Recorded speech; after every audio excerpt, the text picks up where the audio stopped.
Welcome back to Mr. Scare. For today's horror podcast, I have a compilation of 6 new truck driving horror stories. But before I begin reading, I want you to smash the like button and subscribe to Mr. Scare for regular horror podcasts.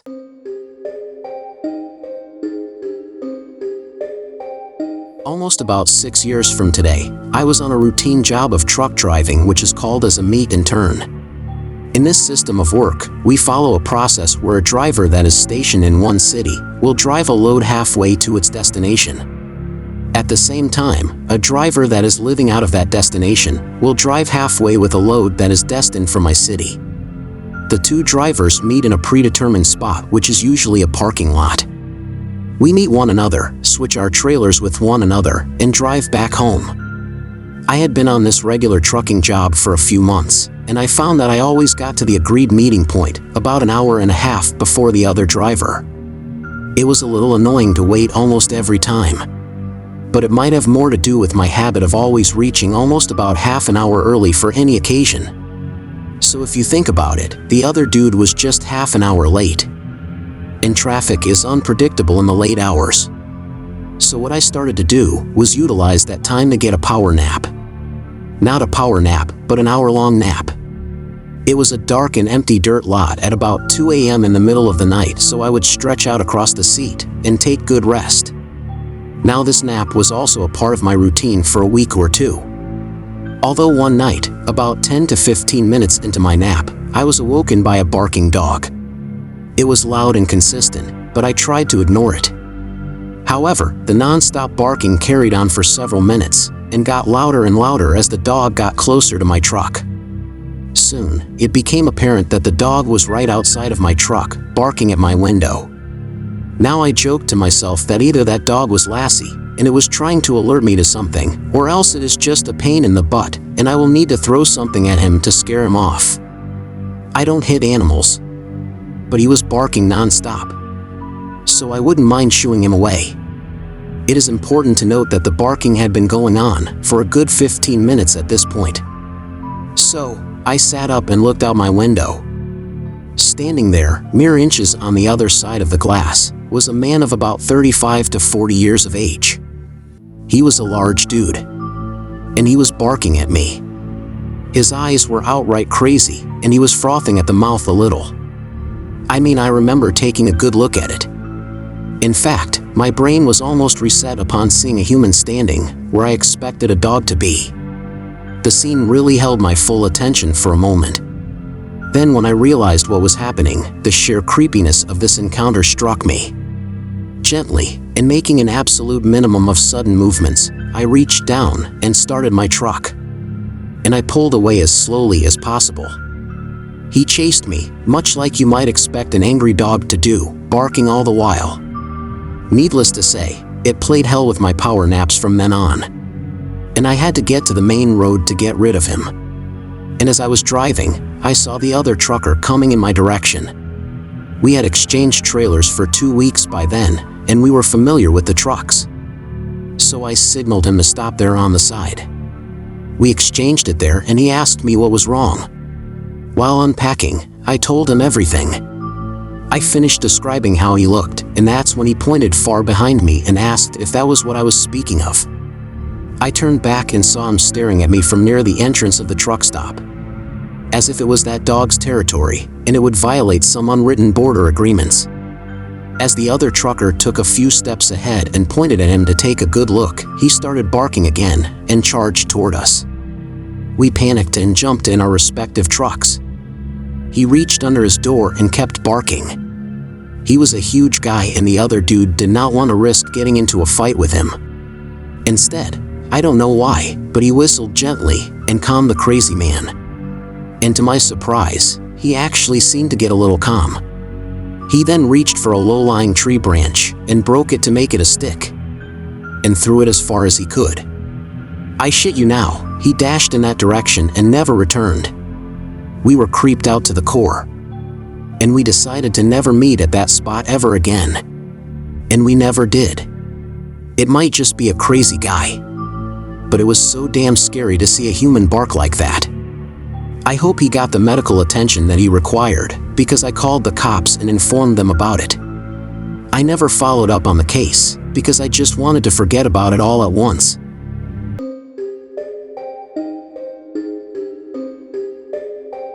I used to drive a car on the highway between San Francisco and Cheyenne a lot.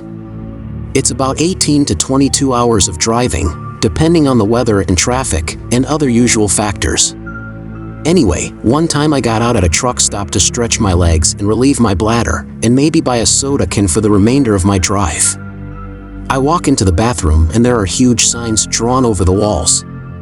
At first, I didn't care much because seeing graffiti on the walls is quite common at truck stops.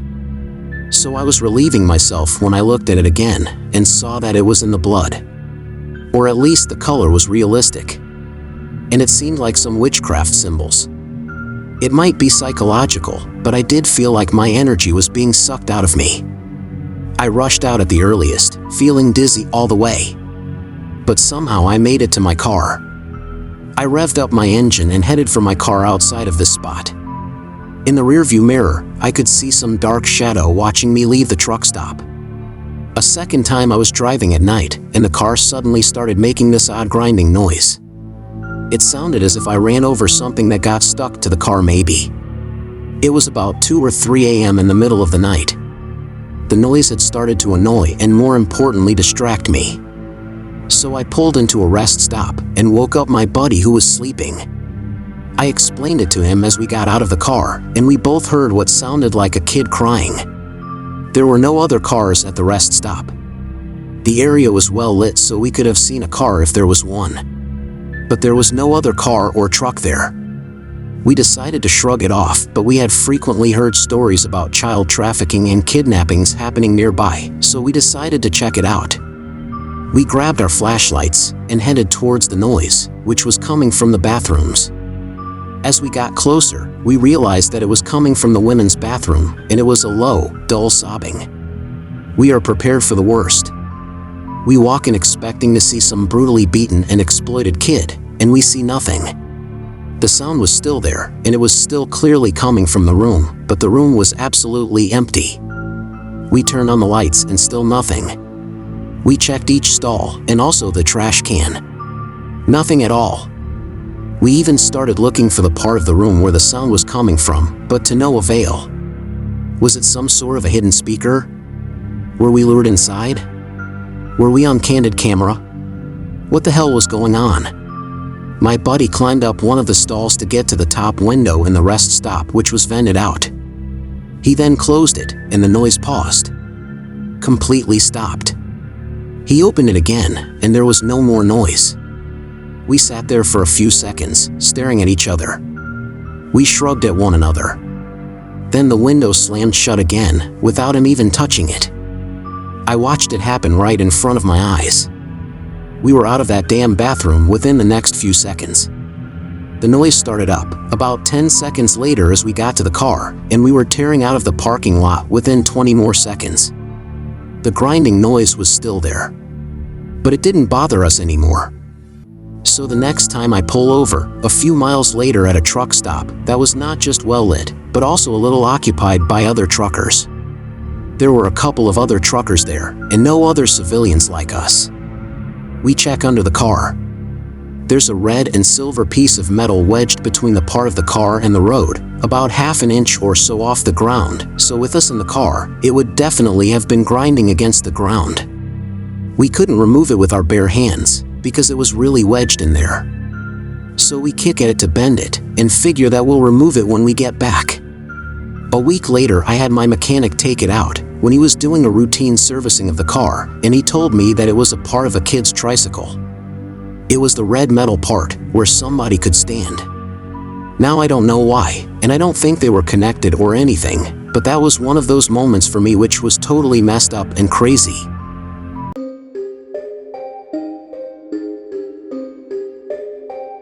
I am not a truck driver, but I have a lot of truckers working for me. I was a transportation broker for many years. I had received complaints from my truck drivers about certain routes, and I always respected them. I helped them chalk out solutions to their troubles and found alternate routes that would minimize time and effort. I won't get into the details of those complaints, but rather focus on one interesting incident. The business was growing well, and we started expanding our area of business. One of those years, we obtained government contracts for the transfer of some undisclosed hazardous materials. I am making it up, but those were the exact words on the contract. We were under extremely strict restrictions to keep everything about these loads confidential. And that everything ranged from the trucking companies, to whom we brokered these loads, to their specific locations in the middle of nowhere. Literally everything. Every single day, we had to give hourly updates to an internal agency about the status of our drivers. Each load required a team in order to minimize the stopping time. Now stopping for a break would have not been an issue. But these trucks hired by the agency had specific instructions to not stop for more than a half hour throughout the itinerary, nor to open the contents of the trailer. And that last bit had a stern warning attached to it. The location of these trucks was constantly monitored by a GPS coupled with a timer to ensure these conditions were met. Now, this was a routine for a long time, and we never got into any sort of trouble. The process was smooth, and with the time-based conditions, the deliveries also happened optimally. We have had many of these contracted loads delivered without any notable issues. However, one day proved to be different. During this day, one of our truckers was stopped by a DOT officer. In case you don't know, DOT stands for the Department of Transportation. It was well within their rights to ask us to stop and inspect our trucks. The officer demanded the drivers to open the trailer so as to reveal the unidentified contents inside. Our drivers clearly cited our contract with our client, stating that we could not open the trailer under any circumstances. However, the officer was persistent and broke the electronic seal himself. Our systems at dispatch were frozen immediately. To the officer's surprise, the trailer contained Tomahawk missiles used by the Department of Defense. 2 Apache helicopters were scrambled from the nearest Air Force base, and the DOT officer was taken into custody. He was just doing his duty, so later he was released. I think they just made sure that he was an American citizen and won't spill the secret out. Just imagine the driver being an Asian dude. He would have never been seen in public again. So it turns out that the transportation of contents such as these missiles and other military equipment is quite common.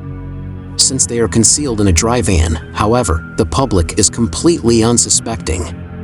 It is quite genius to not attract attention.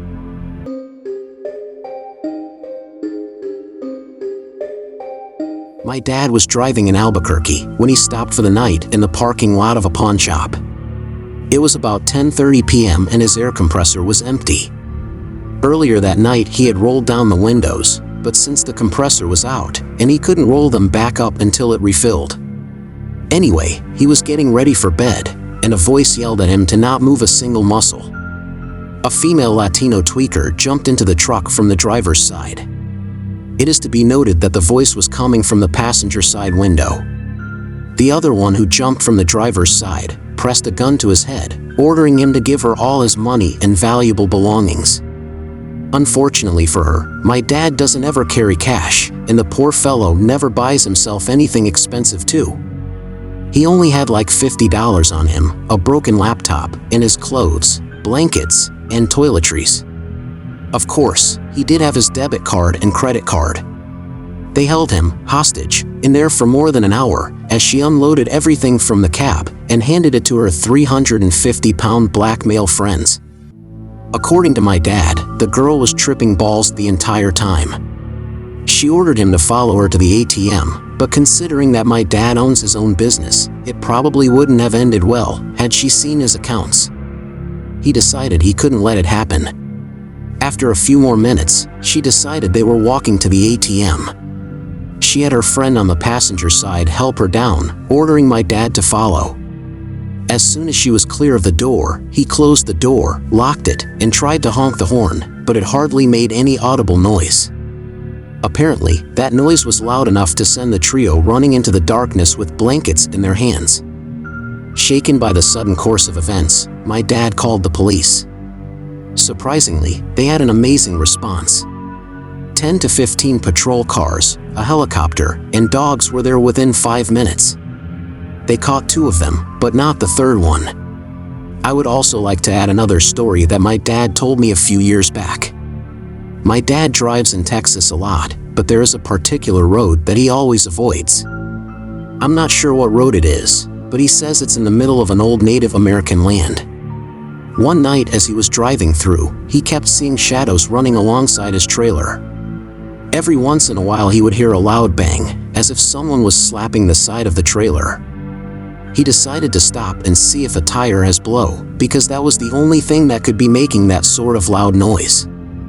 He did his usual walk around, checking the tires, but as he turned the corner, he heard a laugh and a shadow took off running down the road. Needless to say, he jumped in the truck and didn't stop until daylight.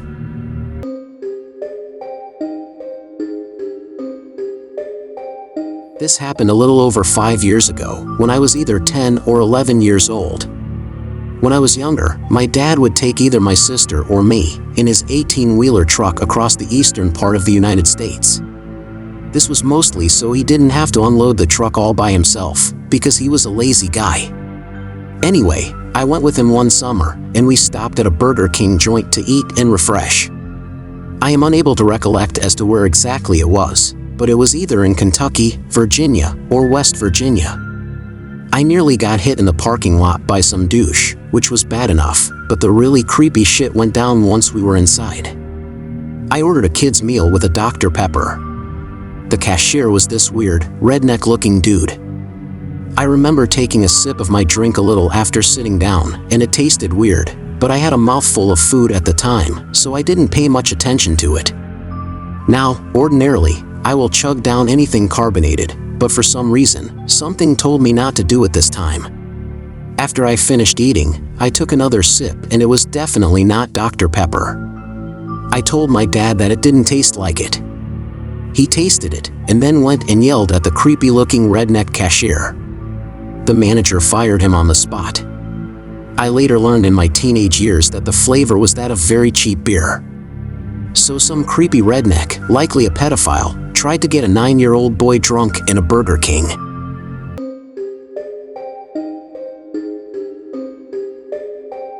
I am not a trucker by profession, but this is a story about 2 truckers. My mom and I were headed a few states away to visit my brother. About an hour into our trip, we got a flat tire and had to pull over. I was the driver, and as I didn't want to destroy her rim, so I made it to the exit ramp. The first trucker stopped and helped us change the tire out for the spare.